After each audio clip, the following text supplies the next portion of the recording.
nos permiten reunirnos y juntarnos. A ver, ustedes ahí ubicaron un poquito del recorrido que tengo en la clínica psicopedagógica desde hace muchos años, y la verdad es que nada, valoro mucho este espacio, estos espacios que son de preguntas, porque en verdad a mí me ayudan, me orientan, me permiten pensar y repensar. Nunca hay, ninguna pregunta es jamás una pregunta ingenua. Aquellas preguntas que parecen como a veces básicas o supuestamente simples y sencillas suelen ser las que más nos atraviesan, comprometen e interpelan. Bueno, y me permiten y nos permiten volver a pensar, ¿no? Que es esto, no dar por sabido, ¿no? Por eso digo, aún la pregunta que parezca la más básica, la más simple, la más sencilla, la más obvia, ¿no? Justamente cumple esa función de no permitirnos dar por hecho, ¿no? Revisar entonces esos saberes sabidos y movernos. Y mucho de esto tiene que ver justamente con el trabajo que hacemos permanentemente acompañando niñas, niños, jóvenes en sus trayectorias escolares, ¿no? A revisar y revisarnos en relación al saber. Así que, bueno, me encanta que hayan preparado preguntas y empecemos con cualquiera, con la que se les ocurra. No hay necesidad de ningún orden ni lógica establecida, así que yo espero poder escuchar, si no, alguien repetirá la pregunta. Sí, acá le damos la palabra a una compañera que se anima. Invito al resto, creo que Norma también nos está invitando a todas a hacer esa pregunta, como bien dice ella, que quizás parece simple, básica, pero todo ayuda. Te doy con la compañera a ver qué es lo que dice. Hola, buenas tardes. Nosotras con el curso de cuarto A queríamos consultarte a ver cuál pensabas que es el punto de encuentro entre la psicopedagogía y la educación. Bien. Bien. Bien es lo que yo digo, porque es una pregunta que parece como decir, bueno, obvio que la psicopedagogía tiene que ver con la educación, pero bueno, es podemos organizar un seminario de un año para responder la pregunta.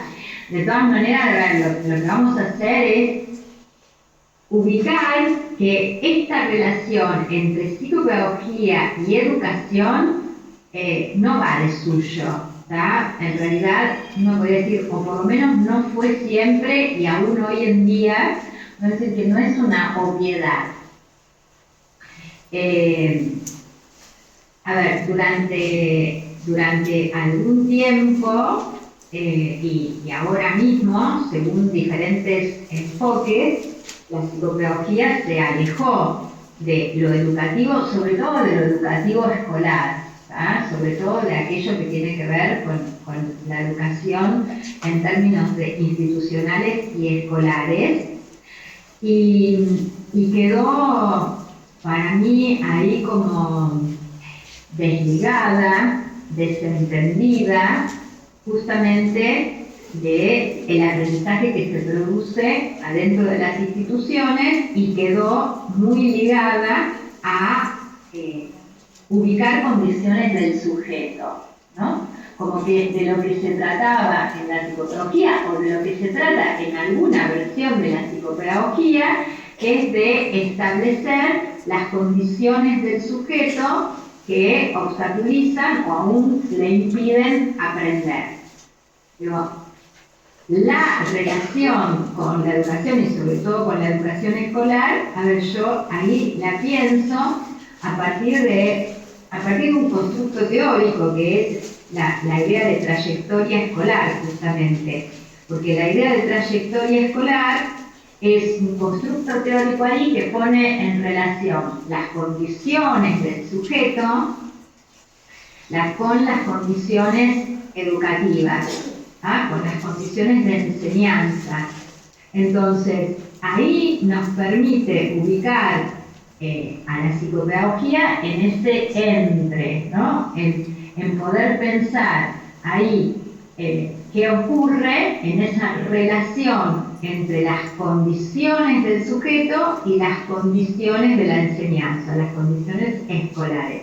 Pero bueno, la psicopedagogía viene a ubicarse ahí, en ese lugar en donde esa relación se torna, podríamos decir de algún modo, conflictiva. Digo, de algún modo conflictiva, que es que va haciendo obstáculo al proceso, esa relación hace obstáculo al proceso de aprendizaje. A ver, lo cual no quiere decir, no estoy diciendo dejar de pensar en las condiciones del sujeto, ¿no? Digo, y pensar que, nada, como en algún momento históricamente por ahí se planteó como la escuela productora del fracaso escolar, ¿no? La escuela ahí como causa de los problemas en los procesos de aprendizaje. Bueno, me parece que esa relación entre la psicopedagogía y la educación es central que podamos pensarla. Es más, yo creo que la relación entre lo psico y lo pedagógico, entre lo psi y lo pedagógico, es inherente, ¿no?, a las prácticas psicopedagógicas. Pero me parece que la pregunta lo que nos permite es ubicar esta idea de una práctica situada, ¿no? Esta idea de que la intervención psicopedagógica es una práctica situada, quiere decir, es una práctica que responde a una situación histórica, a una situación geográfica, ¿sí? Es decir, no se trata de, por decirlo en otros términos, a ver, no se trata de los problemas de la atención, sino de la atención de Juanito, que está en tercer grado, en tal escuela, en tal ciudad, en tal momento.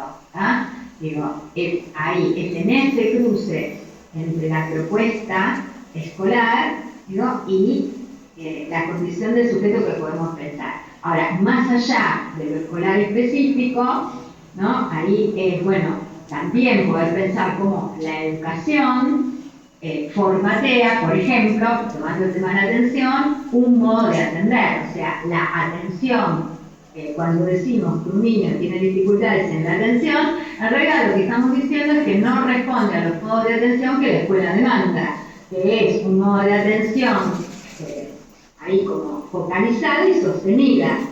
Digo, seguramente ese niño que no puede responder a ese modo de atender que la escuela demanda, sí puede atender al modo de atención que los dispositivos, electrónicos, ¿sí?, demandan, que es un modo de atención diversificada y superficial. Entonces, bueno, es ahí, ¿no? Casi diría que para mí es una relación necesaria, no es una relación contingente, no es algo que podemos no pensar. Yo creo que esta relación es una relación que es central en la reflexión de las prácticas psicopedagógicas y de las teorías, teóricamente y conceptualmente, en relación a la psicopedagogía.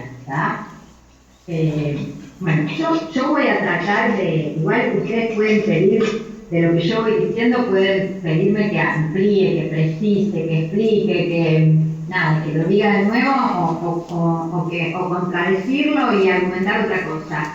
Pero lo que voy a tratar es de no extenderme así un montonazo para dar lugar como a otros, a que vayan como transcurriendo la mayor cantidad de consultas dijeron ustedes, de preguntas posibles. Bien, Norma, acá tenemos un compañero que también tiene interrogante. ¿Qué tal, Norma? Buenas tardes. Hola. Un placer tenerte acá. Quería hacerte una pregunta en relación a cómo ves, ¿me escuchás ahí mejor? Sí, escuchaba un ruido, pero que era como un celular, me parece que me sonó muy fuerte. Quería Ahí está. hacerte una pregunta por un lado, ¿cómo ven los nuevos horizontes de la psicopedagogía? Y por otro, vos mencionaste en un libro tuyo, revisando conceptos de la psicopedagogía, dejaste ahí como abierto un interrogante entre la psicopedagogía y la epistemología. Si podrías establecer algún tipo de relación. Bueno, a ver, digo, lo primero que dijiste es como hacia el futuro, como con perspectivas futuras. Eso, dijiste algo de eso. Sí. Y después dijiste algo en relación a la epistemología, a la Sí. relación con la epistemología. Sí, muchas gracias. Bien, bueno, a ver, yo creo que en relación a los tiempos que vienen, creo que tenemos que en el campo de la psicopedagogía, tenemos que empezar a pensar como muy seriamente lo que está ocurriendo en relación a los dispositivos electrónicos y la relación y la incidencia que eso está teniendo, no solamente, como mencioné recién, en los modos de atender, sino también en el lenguaje y fundamentalmente en relación a la lectura y a la escritura. ¿Ah? Yo creo que el impacto ya lo estamos viviendo, ya lo estamos sintiendo, pero me parece que es algo que hay que pensar y que sobre lo que tenemos que trabajar. Pensar cómo intervenir, pensar qué hacer, qué decir, qué sugerir, qué proponer. ¿Ah? A ver, así como dije recién, creo que hay algo respecto de la atención, ¿no?, que proponen los medios electrónicos, que están destinados fundamentalmente no a un lector, sino justamente a un consumidor, y por eso la atención que demandan es una atención diversificada y superficial, o sea, que pases rápido de un lugar al otro, porque cuanto más pasar, más posibilidades hay de consumo. ¿Tá? Digo, también los medios electrónicos están cambiando los modos de lectura. Si bien uno podría decir, bueno, los sujetos leen más que antes, ¿no? Leen en la parada del colectivo, leen en el tren, leen en la calle, leen mientras comen, leen mientras están en la clase, leen, ¿no? Porque están todo el tiempo, nosotros estamos, ¿no?, mucho ahí con las pantallas. Ahora, también ese modo de lectura, que es un modo de lectura vertical, ¿ah?, digo, es un modo de lectura, otra vez, es un modo de lectura superficial, se trata de textos que no permiten la argumentación, son ideas fragmentadas, no hay tramas, no hay ahí posibilidades de conceptualizar, ¿no? Digo, son esto, fragmentos de enunciados que a veces se superponen, que a veces nada tienen que ver uno con el otro, que además, aun cuando no esté hablando de un chat o de un WhatsApp, digo, las lecturas que hacemos pasamos rápido de un Instagram al otro, de una publicidad a la otra, aun cuando leamos un diario, pasamos rápido de uno al otro, de una noticia a la otra, ¿no? Digo, no es una lectura en profundidad, no es una lectura en profundidad.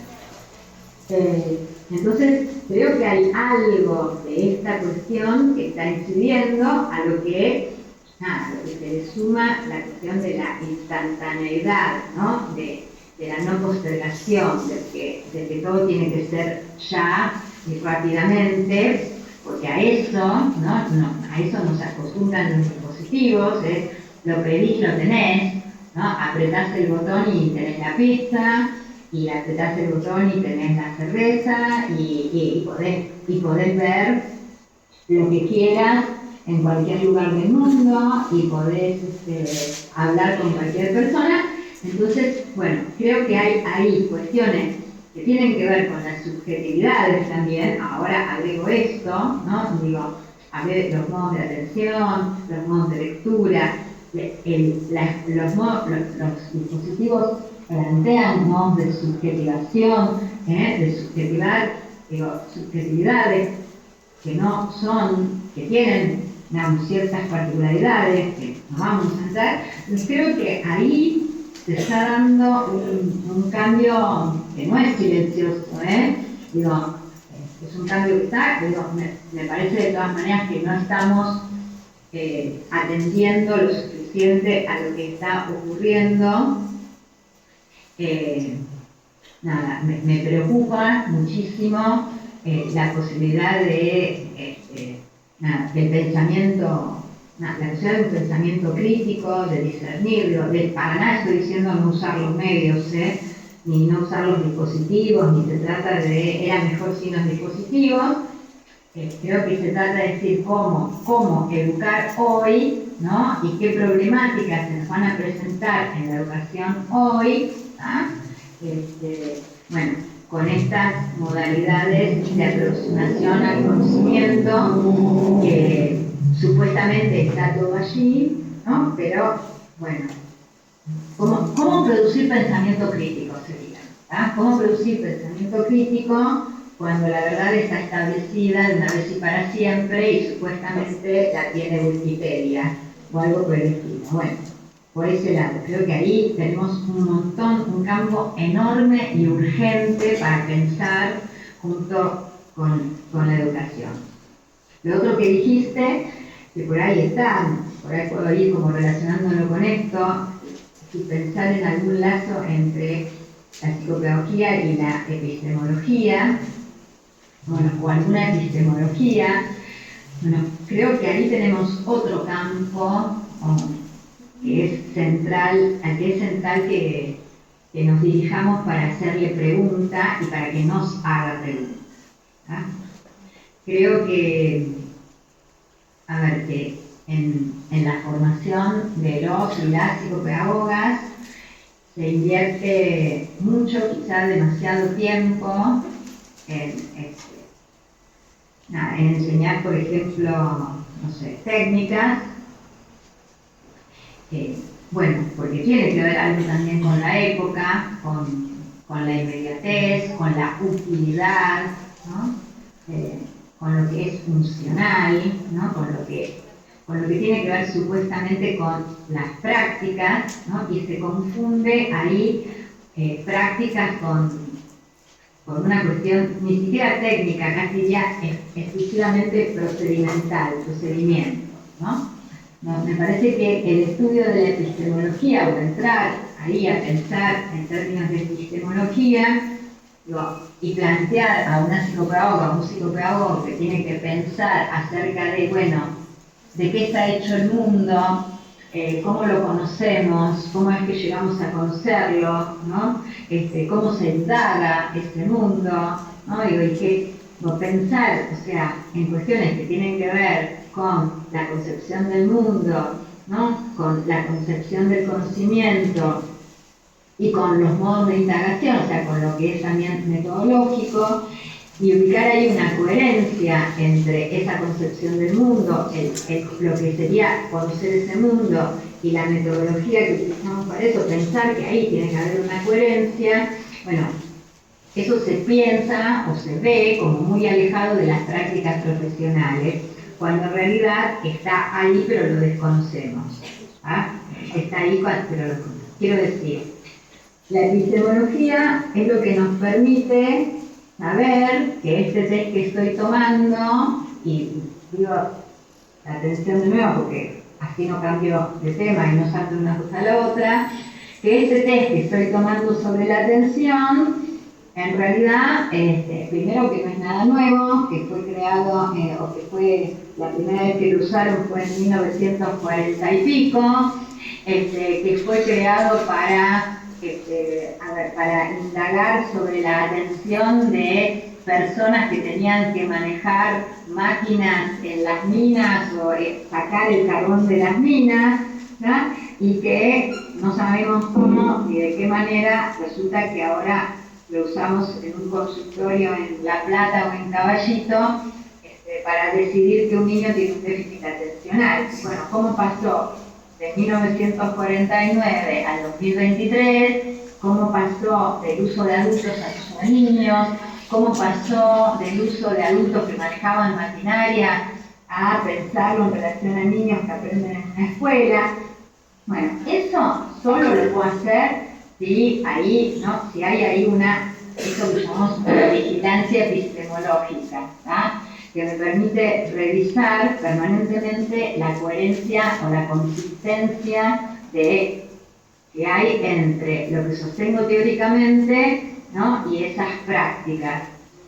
Bueno, es esto. Digo, ¿cómo en realidad yo puedo pensar, bueno, ahí fundamentalmente como ahí trabaja tanto Castorina, ¿no? La cuestión de, bueno, una epistemología que piensa el mundo en relación a entidades, o pensar en términos de entidades, o pensar en términos de relaciones, ¿no? Entonces, bueno, si yo escucho a alguien decir, a ver, este niño tiene déficit atencional, digo, bueno, esa persona que está haciendo esa afirmación está pensando en términos de entidades.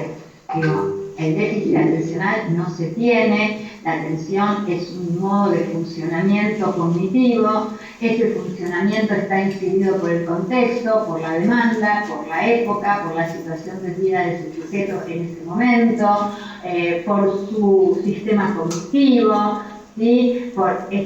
Y montones de cosas. Entonces no es que lo tiene, yo podría decir, la epistemología es lo que me permite pasar de esta pregunta, ¿qué no tiene atención, o el problema es la atención, o no presta atención, o tiene un déficit atencional, a poder preguntarme a lo que ese niño presta atención y en qué condiciones, o qué condiciones necesita para poder atender y poder producir un conocimiento, ¿no?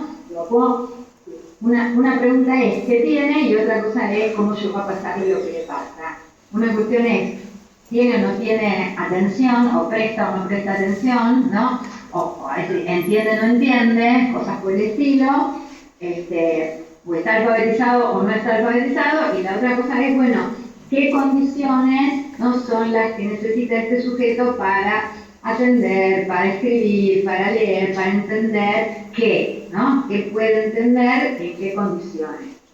No, nunca se trata de un sujeto que entiende o no entiende. Nunca es así, nunca no entendemos, ni no entendemos nada, ni entendemos todo. ¿Qué entendemos y qué condiciones? Bueno, todo esto, todas estas preguntas son posibles, y ahí hay una vigilancia epistemológica que me permite ubicar todo esto, y en realidad también en relación a la epistemología también me permite ubicar aquellos que son valores no epistémicos.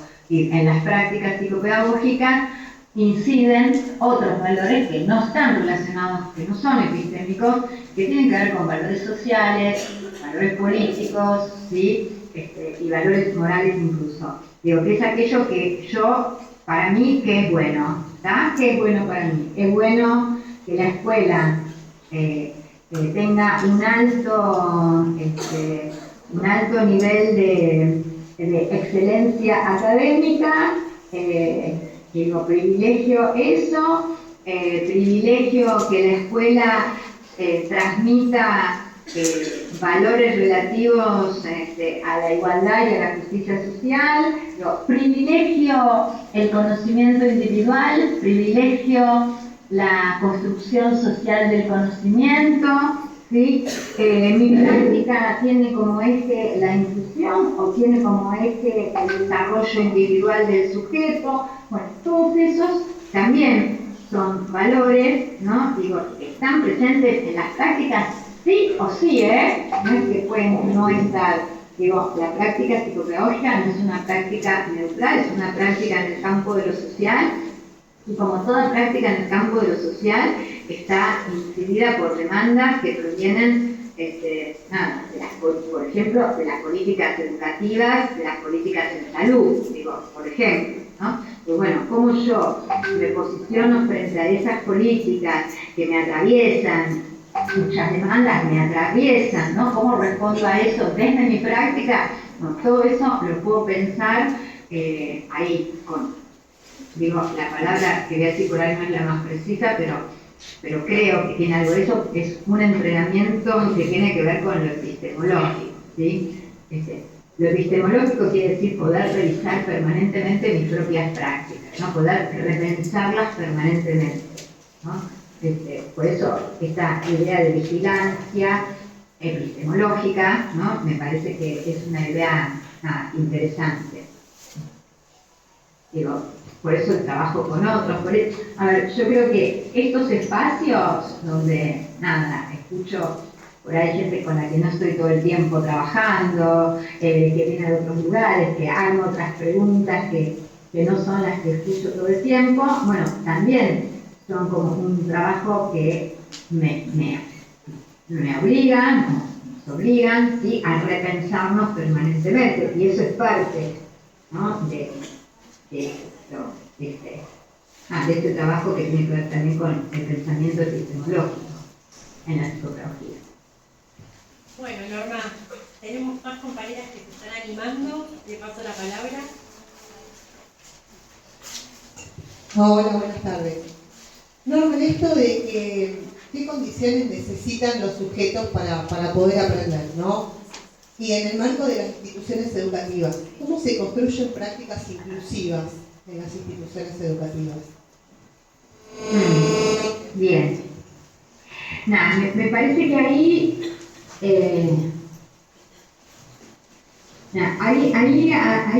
la segunda formulación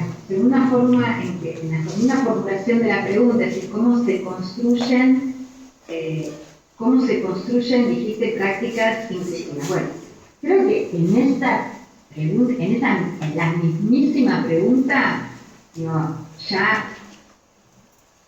¿cuál es tu nombre? Claudia. Claudia, en esa misma pregunta, Claudia, hay algo que vos ya evidentemente estás pensando, porque cómo se construyen prácticas inclusivas en la escuela no es lo mismo que decir, bueno, ¿qué es una escuela inclusiva, por ejemplo? ¿No? Porque ahí vos ya estás ubicando que las prácticas inclusivas son una construcción, ¿no? Entonces, ahí tenés una primera parte, yo diría, en la pregunta misma, parte de la respuesta. Porque decir que las prácticas inclusivas, ¿no?, se construyen, implica ubicar que no están en ningún lado. O sea, que no es que hay un listado de prácticas inclusivas que entonces uno la saca del estilo, digamos, ese estilo de sentar a los chicos adelante, hacerle las preguntas de a una, secuenciar los pasos, bueno, todas esas cosas que están en cualquier lado que uno pone y entonces aparecen después en los informes como orientación a las escuelas, ¿no? Entonces, sí, bueno, por empezar, esa es. Me parece que la primera cuestión es ubicar que son una construcción. A ver, que además son una construcción permanente, no están dadas, ¿sí? Es un trabajo de construcción permanente. ¿Por qué? Porque en cuanto la institución se cierra y se declara inclusiva, allí ya está. Una vez que se cerró, nuevamente, ahí nuevamente hay alguien que queda del lado de afuera. Digo, lo propio, uno puede decir, lo propio de la práctica inclusiva es estar permanentemente revisándose. Lo propio de la práctica inclusiva es un estado de tensión permanente que no permite que lo común, entre comillas, se establezca como una esencia, ¿no?, como algo que es, justamente, ¿no? Digo, la práctica inclusiva nos lleva ahí, a pensar lo común como una construcción permanente en todo caso. Entonces, yo digo, la condición para que en una escuela haya posibilidad de construir prácticas inclusivas es esto, la de revisarse permanentemente, la de hacer pregunta al saber sabido, ¿no? De preguntar, por eso digo, la pregunta por lo obvio. Miren, una vez yo estaba trabajando en una escuela especial que se dedica a la atención de niños y niñas con problemas auditivos, ¿sí? Con baja audición y sordera. Ahí. Entonces, una de las cuestiones que me decían, que problemas que tenían, entre ellos era que en los recreos había muchas situaciones de violencia, ¿no? Casi como que las maestras temían salir al recreo, ¿no? Preferían ahí. Entonces, y se armaban muchas situaciones feas, desagradables en los recreos. Entonces, la pregunta que hago es, bueno, ¿por qué salían al recreo todos juntos? Desde primero hasta séptimo grado, ¿por qué salían todos juntos al mismo tiempo que estaban pasando esas cosas? Entonces una maestra inmediatamente dice, porque claro, en vez de tocar el timbre se prenden luces cuando para avisar que es el horario del recreo, ¿no? Se prende una luz que avisa que es el horario.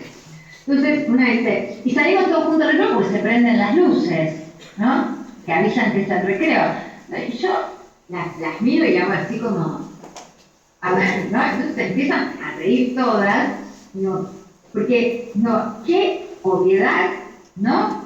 No, a nadie se le ocurre decir, bueno, mira, si los de quinto y los de tercero están pasándola muy mal juntos, vamos a empezar como a ubicar algo de espacios para poder trabajar otras cosas antes de, digo, no es que esa sea alusión, antes de volver a reunirlos, vamos a intentar que esos espacios, bueno, vayan como teniendo cada uno su característica para poder pensar y que encuentren otros modos hasta que puedan volver a juntar. Pero no lo podían hacer porque se prendía la luz, ya está. Entonces, en la escuela está lleno de esto que llamamos el saber pedagógico por defecto, ¿no? No se puede ir al baño durante la hora de clase, no se puede comer en el aula, hay que subrayar los títulos, hay que copiar del pizarrón, hay que escribir todo lo que ahí es el saber sabido. Digo, estudiar es leer y repetir. Bueno, los grupos se separan por edad, se separan por grados, ¿tá? Bueno, todo esto y todo lo que en la escuela funciona ancestralmente y sigue y se reproduce, bueno, todo eso, ese es obstáculo para la construcción de prácticas inclusivas. Digo, la práctica inclusiva, la condición para que esas prácticas tengan lugar es la posibilidad de revisar esas cosas. No estoy diciendo de cambiarlas todas ni para nada, no digo que todo eso tenga que saltar por los aires, o que no tenga que haber más recreo, o que todos los chicos tengan que ir al baño durante la hora de clase, etcétera, etcétera. No es eso. Digo, hacer preguntas, revisar esas prácticas, ¿sí? Digo, una maestra, cuando hablábamos de esto, ¿no? Me cuenta que a partir de unas charlas que habíamos tenido, le dice a sus alumnitas de cuarto grado, que cada uno va a copiar del pizarrón lo que quiera, ¿no? Entonces ella por ahí escribe algo en el pizarrón que hay que hacer, y los chicos empiezan, copiamos, hay que copiar, bueno, empiezan a decir, bueno, cada uno decide si va a copiar o no va a copiar, ¿no? O qué cosa sí o qué cosa no. Una cosa es lo que hay que hacer, si hay que resolver ese problema, hay que resolverlo. Ahora, que resolver el problema implique copiar el enunciado, bueno, es una decisión que pueden tomar. Entonces, fue la verdad que un trabajo impresionante, porque dice, aquellos que se quejaban de que había que copiar, ahora que tenían la opción de no copiar, estaban como, no, pero si no lo copio, después decían, bueno, si empiezan a decir, bueno, si yo no copio el enunciado, después no voy a saber por qué hice esa cuenta. Y entonces después, cuando tenga que estudiar, no voy a poder preparar la prueba, o estudiar para la prueba de matemática. Cuando vos digas, revisen el cuaderno para la prueba de matemática, no voy a poder saber, ¿no? Pero empiezan a tomar ahí, de alguna manera, conciencia, que es apropiarse del sentido de esa copia, en todo caso. ¿Tá? Y entonces empieza a pasar cosas, que hay chicos que copian textual, chicos que copian como leen, digo, impresionante, como empezaron a aparecer especies de resúmenes, chicos que leían y escribían otra cosa, pero bien, resumiendo lo que estaba en el pizarrón de otro modo, ¿no? Bueno, y eso permitió que el que no podía copiar, porque no llegaba, porque se atrasaba, porque le llevaba mucho tiempo, bueno, pudiera resolverlo haciendo solo la cuenta y punto, y después teniendo el resto de alguna otra manera, ¿no? Se fueron acomodando a partir de una propuesta. ¿Qué es esto? Una propuesta que es una práctica inclusiva, que implica permanentemente, yo creo que ese es el punto, sería como ahí central. Una escuela puede construir tácticas inclusivas si es capaz de revisar el saber sabido, ¿no? Revisar lo probado, revisar lo que hasta siempre funcionó. ¿Por qué las evaluaciones tienen que ser individuales? ¿Ah? ¿Por qué las evaluaciones no se pueden usar los textos para resolver una situación en una evaluación? ¿No? ¿Por qué tienen que construirse siempre de a uno? No digo, las clases se da uno para ahí, ¿no? Para todos, pero después nos pasamos llenando la boca acerca de la construcción social del conocimiento, pero después le pedimos a los estudiantes que respondan individualmente y sin mirar lo que escribió el de al lado. Bueno, me parece que las prácticas inclusivas tienen que ver con poder revisar estos presupuestos, ¿no? Escolares. Bueno, acá tenemos una preguntita. Hola Norma, soy Hola. María de tercer año y te quería hacer una pregunta y más bien que colabores con nuestra reflexión. Parado desde el paradigma de la complejidad, ¿cómo podemos hacer como futuros profesionales psicopedagógicos para atender las dificultades infantiles de poder ser escuchados y comprendidos en sus padecimientos, cuando desde la escuela se los deriva mayormente al área médica, sin atender a sus subjetividades y aconteceres, las cuales están situadas, digamos, en un contexto social individualista que nos está atravesando? Es como que parece más sencillo patologizar y etiquetar los síntomas que atenderlos de otra manera, digamos, interdisciplinaria.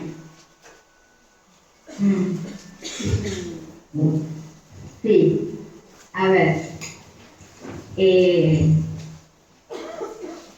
yo ahí lo primero que quiero decir es, a ver,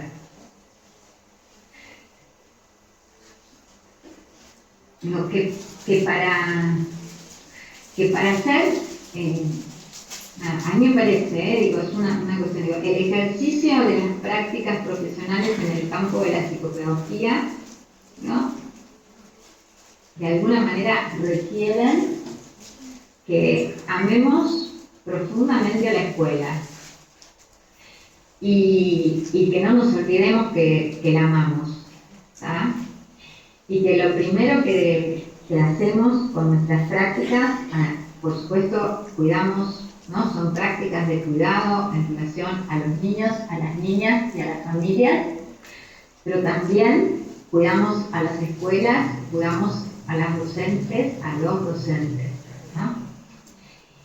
Entonces, yo la primera cosa que ahí diría es, si las escuelas derivan, y es verdad lo que decís, absolutamente, y piden diagnósticos, o sea, la escuela demanda diagnósticos, sin lugar a duda la escuela es una fuente demandante inagotable de diagnósticos, y en general esto de diagnósticos no, que queremos saber qué le pasa a este niño y cómo ayudarlo, sino diagnósticos de digo, qué tiene, decime cuál es el diagnóstico, ¿no? Y esto decimos, bueno, estuve una hora hablando con la maestra y cuando yo estoy por terminar me dice, pero ¿qué diagnóstico tiene? Y yo decía, vamos a empezar de vuelta. Digo, todo esto lo entiendo y lo vivo, pero digo que también de eso los psicopedagogos y todas y todos los profesionales del campo de la salud somos responsables de eso que ocurre. ¿Ah? No es que esa demanda de diagnósticos surgió de la escuela. Gente, sabemos perfectamente, si quieren, en el campo del OXI y en el campo de la economía, que la demanda se produce después de que hay oferta. No es que hay demanda y entonces salgo a ofertar eso que se demanda. ¿Tá? Primero nos dicen que somos inútiles y no servimos para nada si no tenemos el iPhone 740. Y entonces después demandamos ahí, después de que está esa oferta, entonces aparece la demanda.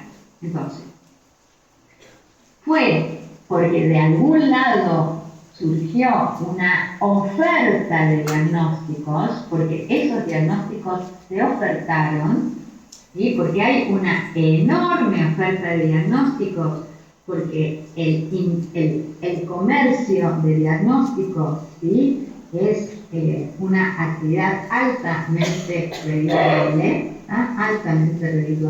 aunque ustedes digan no para las psicopedagogas precisamente, pero no importa, es altamente redituable. Hay ahí un campo, ¿no?, en donde se juegan cuestiones como muy fuertes en relación a lo económico. Entonces, porque hubo esa oferta es que la escuela empezó a demandar. A la escuela le dijimos que tenía que detectar, a la escuela, a las maestras les dijimos en algún momento que tenían que detectar, ¿sí?, a los niños y a las niñas disléxicas. Por ejemplo, por decir algo. Entonces, después la escuela sale a pedir diagnósticos de dislexia. Entonces, la escuela no es la productora de esos diagnósticos. Esos diagnósticos no los inventó la escuela no inventó ni el diagnóstico de déficit atencional, ni el trastorno específico del lenguaje, ni el trastorno del espectro autista, nada, ni el posicionista desafiante, nada. Ni siquiera inventó ¿cómo se llama?, de la dificultad específica del aprendizaje. La dificultad específica del aprendizaje lo inventa una ley. Hay una ley que establece, pero la escuela sale a demandar en función de ciertas políticas, y esas políticas también están atravesadas por intereses económicos. Entonces, no es la escuela acá la responsable de esto. Sí, por supuesto, individualmente, escuelas, individualmente, docentes, podemos ahí pensar. Ahora, en términos generales, no es la escuela, no es el cuerpo docente. Entonces, lo primero que yo digo es ahí para decir, mirá, no es en esos términos, no es en términos de déficit atencional, no es en términos de dislexia, no es en términos de trastorno negativista desafiante, trastorno específico del lenguaje, que tenemos que poder dar otra cosa. Entonces, tenemos que ofrecer algo a la escuela, tenemos que ofrecerle algo al docente, tenemos que ofrecerle algo a la escuela y tenemos que ofrecerle algo al docente que no sea sentarlo adelante, hablarle claro, que las consignas sean sencillas y dividir el problema en pasos y hacer el número más pequeño en la cuenta. Entonces, sí, en términos, como ustedes dicen ahí, en términos de una práctica psicopedagógica sostenida ahí, en términos de la complejidad, esto quiere decir, complejidad quiere decir que las dimensiones se interdefinen, que no hay relaciones causales lineales, ¿no? Si yo puedo ubicar ahí qué relación hay acá entre este proceso de aprendizaje, de apropiación, ¿no?, de construcción de conocimientos y apropiación de los contenidos escolares relativos a las prácticas del lenguaje, la matemática, las ciencias, etcétera, etcétera, en relación al lenguaje, en relación a la constructividad corporal, en relación al sistema cognitivo, en relación a el sistema ahí, a a la subjetividad, ¿no? Y puedo eso, ubicárselo al docente en relación a ese niño y ubicar la relación entre todo eso y las prácticas de enseñanza, bueno, si empezamos a hacer eso, las maestras no van a pedir diagnóstico. Yo les puedo asegurar que si a las maestras de las escuelas les ofrecemos, ¿no? La posibilidad de comprender, no de explicar a un niño, ¿tá? De comprender, ¿no? ¿Qué es lo que está ocurriendo? ¿Por qué ocurren las cosas? ¿Qué es lo que le está pasando? Bueno, ahí las maestras pueden hacer otras cosas completamente distintas, ¿tá? Es eso. No, cuando trabajamos, la otra vez yo trabajaba con una maestra, la cuestión esta de que decía, ella decía, el problema es la atención, ¿no? No le interesa, no, porque no le interesa, entonces no presta atención, aquí solo presta atención a lo que le interesa.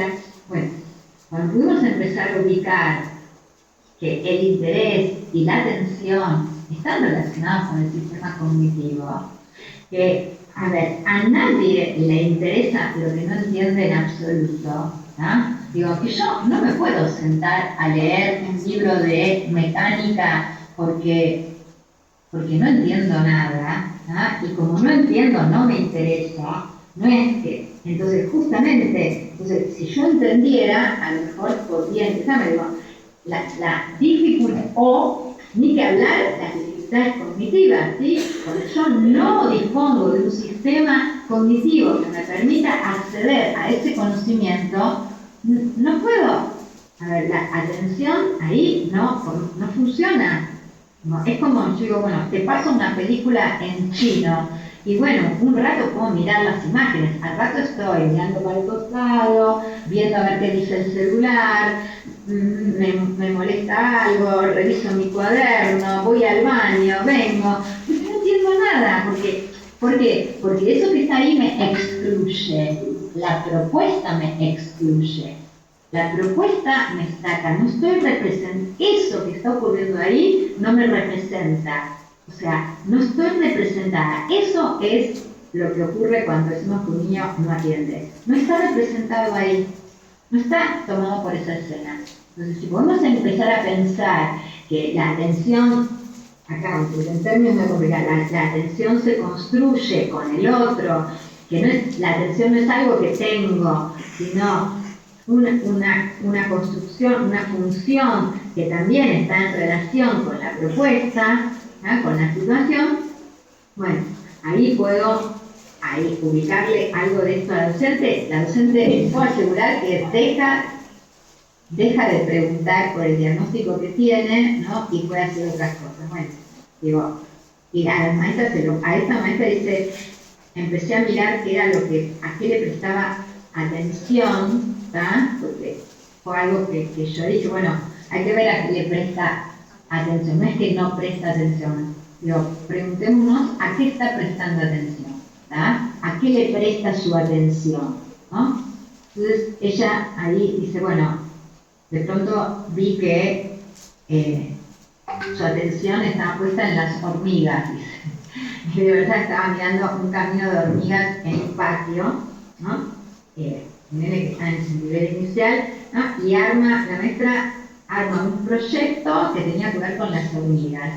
Nada, divino, se armó un proyecto, este fue el primer protagonista del proyecto. No quiere decir que ahora este niño no tiene ninguna dificultad más, por supuesto que, a ver, lo que digo, por supuesto que ahí hay una condición particular de este niño a la que hay que atender, ¿eh? No estoy diciendo, listo, ya está, porque está el proyecto de las hormigas, entonces todo está resuelto. No. Lo que estoy diciendo es, hay que atender a la situación particular de ese niño, ¿no? Que ahí siempre está puesto su atención en situaciones siempre marginales, siempre en detalles, nunca en el eje de lo que se está preguntando. Pero bueno, lo que digo es, con esa condición que hay que atender, que requiere de un trabajo específico, de una maniobra específica, la escuela también puede hacer algo, puede ofertarle y también ofertarle algo ahí para que aprenda, ¿no? Entonces, bueno, me parece que también tenemos que empezar a pensar a las escuelas y a los docentes como esto, como algo que nos concierne. Eso que pasa en la escuela nos concierne, tiene que ver con nosotras, tiene que ver con nosotros, ¿sí? No es que me es ajeno. Yo tengo una responsabilidad en eso que está ocurriendo. No quiero decir que yo soy la responsable, pero tengo una responsabilidad en eso que ocurre, sí, la tengo. La tengo yo individualmente y ni que hablar la psicopedagogía en términos así como más generales, porque convengamos que no es que esto que digo yo lo dice todo el mundo. Ustedes verán y habrán leído o tendrán la oportunidad en algún momento de encontrar millones de informes en donde, bueno, la maestra hace esta pregunta y le responden con 18 medidas de la atención, ¿tá? La atención visual, la atención auditiva, la atención sostenida, la atención diversificada, la atención y bueno, o sea, eso también es la psicopedagogía, Bien, Norma, ¿cómo estás con el tiempo? Tenemos 3 preguntas más. Bueno. ¿Vale? Dale, hola Norma, buenas tardes. Mi nombre es Luciana, soy alumna de 4º año. La pregunta para vos es, según tu experiencia, ¿cuáles son los efectos, dificultades que se observan en los aprendizajes de las infancias luego del atravesamiento de la pandemia, por la pandemia? Y si hay más demanda de intervención de psicopedagogos y se consulta a más familias o escuelas.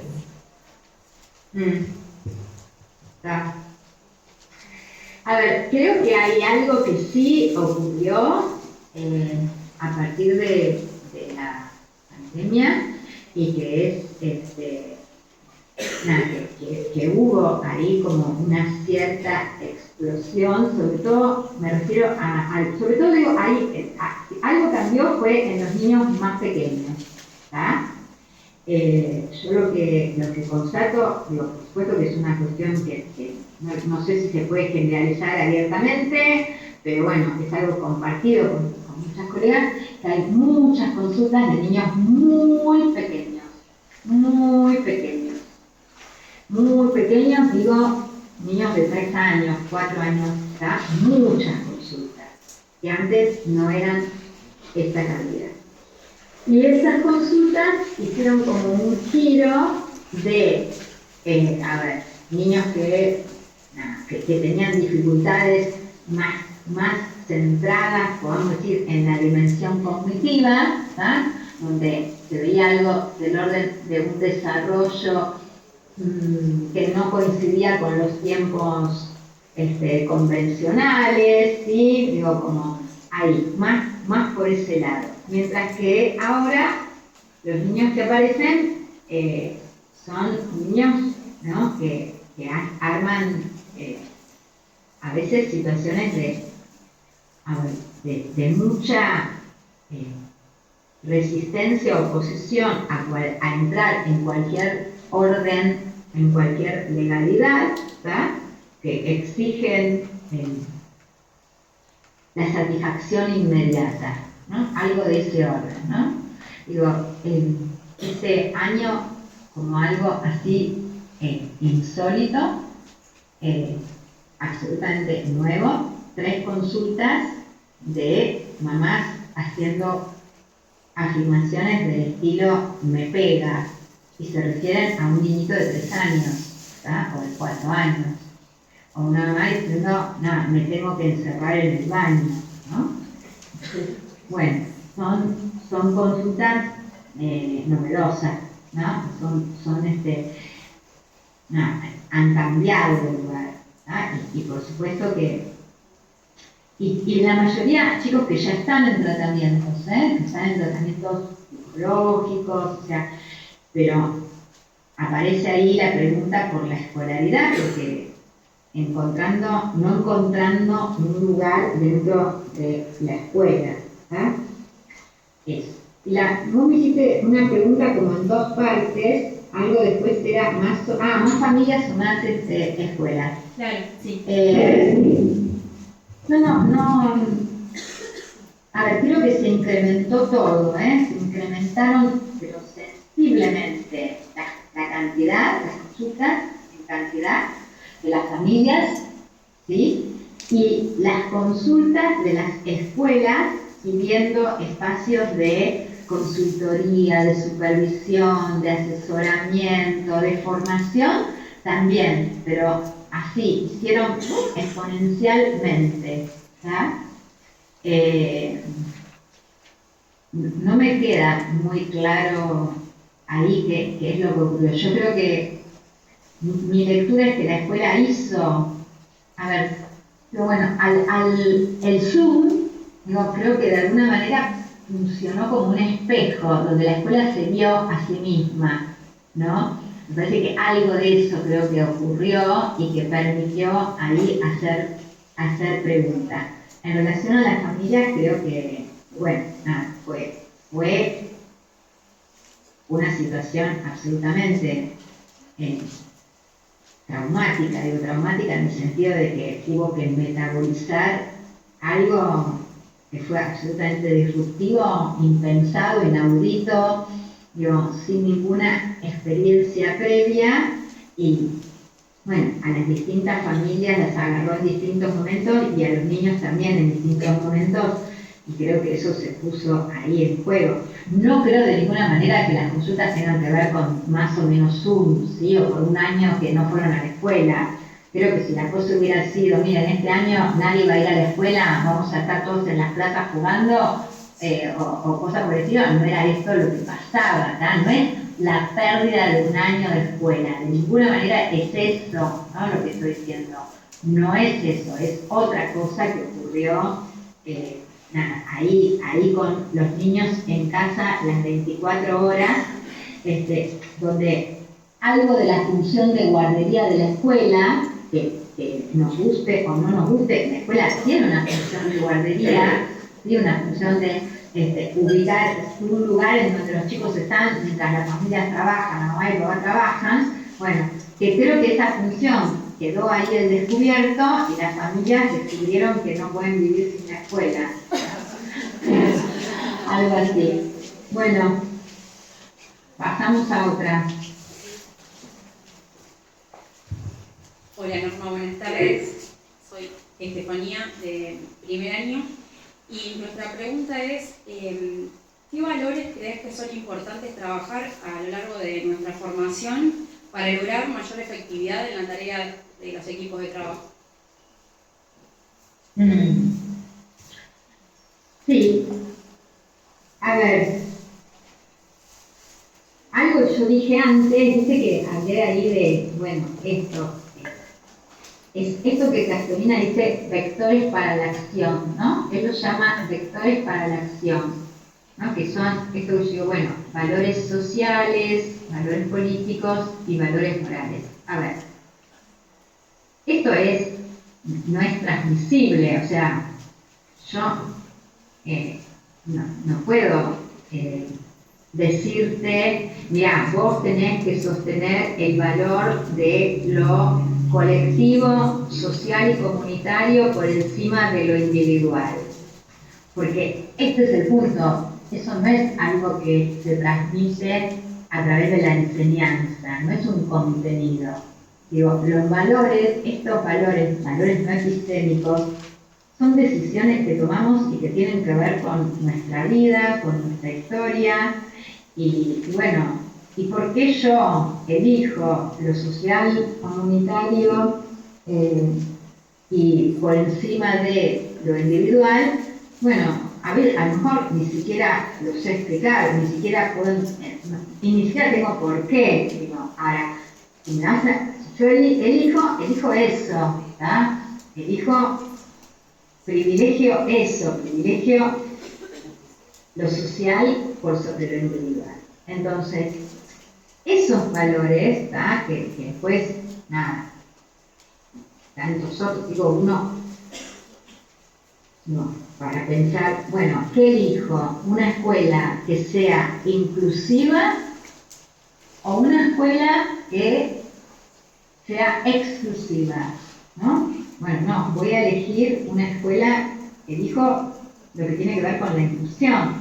Y la inclusión implica diversidad. Entonces, bueno, no elijo una escuela que tiene un examen de ingreso restrictivo. Ahora, esos valores son valores que nos tienen que atravesar en la vida, porque no se vale, como dicen los chicos, que yo diga, la escuela inclusiva, pero después me gusta más la escuela trilingüe, que no hace inclusión, que no tiene ningún proyecto de inclusión, que ofrece un secundario, un bachillerato internacional para después estudiar, y donde, nada, ningún chico que tenga alguna dificultad puede ingresar o va a terminar estudio afuera, o van a decir, bueno, acá no podemos incluir porque esta es una escuela de alta calidad educativa o esta es una escuela de excelencia. Y eso me parece bonito, y le digo a mi primito que vaya a esa escuela, sino a mi propio hijo. Bueno, entonces son valores que vivimos de acuerdo a esos valores. Yo creo que lo central en relación a esto que vos me decís, bueno, para que las prácticas, ¿no? Que las prácticas sean coherentes, que sean consistentes, para que tengan consecuencias, bueno, me parece que tiene que ver con esto, con la coherencia, ¿no? Con la coherencia que tiene que ver con, a ver, nadie es absolutamente coherente, digo, eso es imposible. Ahora, el tema es poder registrar esas propias contradicciones, ¿tá? Poder registrar qué hago con estas contradicciones que me atraviesan, ¿no? Cómo se ponen en juego mis prácticas profesionales. Bueno, creo que el tema de los valores, que es esto, vectores para la acción, es un tema central en relación a las prácticas profesionales, ¿sí? Es un tema central.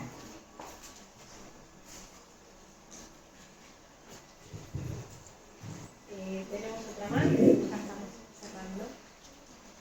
Hola Norma, buenas tardes. Hola. ¿Cómo estás? Bueno, en primer lugar, muy feliz día. Muy feliz día.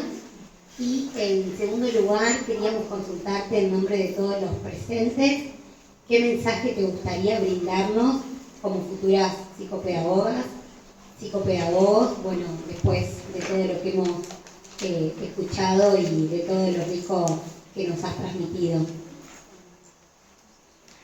A ver, por ahí el mensaje o lo que a mí me gustaría es esto, digo, lo que no se trata, de, que el conocimiento está disponible, ¿tá? Que uno puede ir como ahí apropiándose del conocimiento y que por supuesto es central, ¿no? Pero que todo ese conocimiento no funciona si no somos capaces de escuchar lo que el otro nos está diciendo.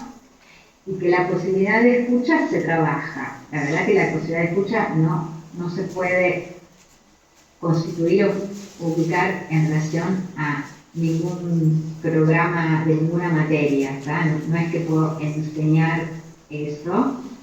No, es algo que tenemos que proponernos, trabajar y trabajarlo en nosotras, en nosotros, ¿no? De cómo escuchar al otro quiere decir posponer. A ver, escuchar al otro podría ser algo así como ubicar que algo de la verdad siempre está en el otro. Eso, por ahí, esa sería como una buena fórmula para ubicar qué quiere decir escuchar, ¿no? Que siempre el otro, en lo que enuncia, hay algo de verdad, ¿ah? Siempre hay algo de verdad. Entonces, de poder escuchar ahí, ¿no? Que no es que yo sé y el otro no sabe, que yo entiendo y el otro no entiende, ¿no? Que yo tengo razones y el otro no tiene razones, sino que hay algo, que algo pasa, siempre algo pasa por el otro, ¿no? Que también podemos formularlo como alguna cuestión ahí del orden del, bueno, no todo el saber está de mi lado, no toda la razón está de mi lado, no toda la experiencia, no todo el conocimiento, ¿no? Es eso. Me parece que ahí dejarnos, de alguna manera, dejarnos sorprender, ¿no? Yo creo que hace muchísimos años que practico la psicopedagogía y nada, hay días que paso gente, no sé, 10 horas en el consultorio y no me doy cuenta que se pasaron 10 horas, ¿tá? Digo, y el tiempo que escucho a un niño o que escucho a una psicopedagoga en un espacio de supervisión, o las preguntas de un grupo de estudio, o nada, o el sufrimiento de una familia, de una mamá o de un papá, me siguen conmoviendo a veces. Me parece que cuando eso deja de conmovernos, deja de hacernos preguntas, cuando dejamos de poder escuchar, cuando solamente estamos esperando que el otro se calle para decir lo que tenemos que decir, y lo que vamos a decir ya lo sabemos. Yo siempre digo, bueno, yo preparo para una entrevista de evolución, tengo todo leído lo que ocurrió. Ahora, si ustedes me preguntan, ¿y qué le vas a decir a la familia? No sé lo que le voy a decir, porque primero voy a escuchar, a ver qué es lo que dicen. Entonces, a partir de lo que vaya escuchando, voy a ir metiéndome por los lugares que pueda, que me dejen, por lo que ellos puedan, por lo que yo vaya ubicando que pueden escuchar, ¿no? Hasta dónde, qué, cómo. Entonces, bueno, no es que tengo ya preparado lo que voy a decir, ¿no? Lo escucho, ¿no? Y en general eso es lo que trato de hacer en todos los espacios. Bueno, tengo algo pensado, por supuesto, lo tengo preparado y por supuesto, sé y sí, algo sé, pero lo que voy a terminar diciendo o haciendo no lo tengo, no, se armó, se construyó con otro. Digo, es esto, bueno, lo que hoy hicimos no estaba adentro mío, se construyó con ustedes, en este espacio de encuentro. Digo, y en ese sentido, bueno, les pertenece, digo, eso es lo que podemos hacer en la psicopedagogía, que el otro se apropie de aquello que vamos construyendo colectivamente. Eso es lo que por ahí me gustaría de hoy quedar. Bueno, gente. Bueno, Norma, ya me pongo acá adelante como para que veas que estamos. ¿Quieren prender la luz como para que Norma nos vea? Luz. Sí, porque yo veo todo oscurito. Me dijeron que iban a grabar, pero al final no grabaron. Sí, estaba grabando. No, no está grabando nada, no grabo nada. No, sí, la pusimos en otro plan B. Tenemos un plan B. Bueno, Norma, no queremos grabar más. Bueno, ahí sí, ahí las estoy viendo, ahí veo las caras. Bueno, un beso y muchas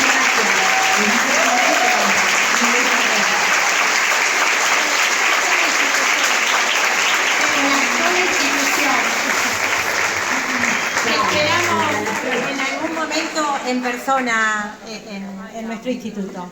Gracias por el tiempo. Bueno, Gracias un por beso, todo. adiós, hasta la próxima, gracias. Chao.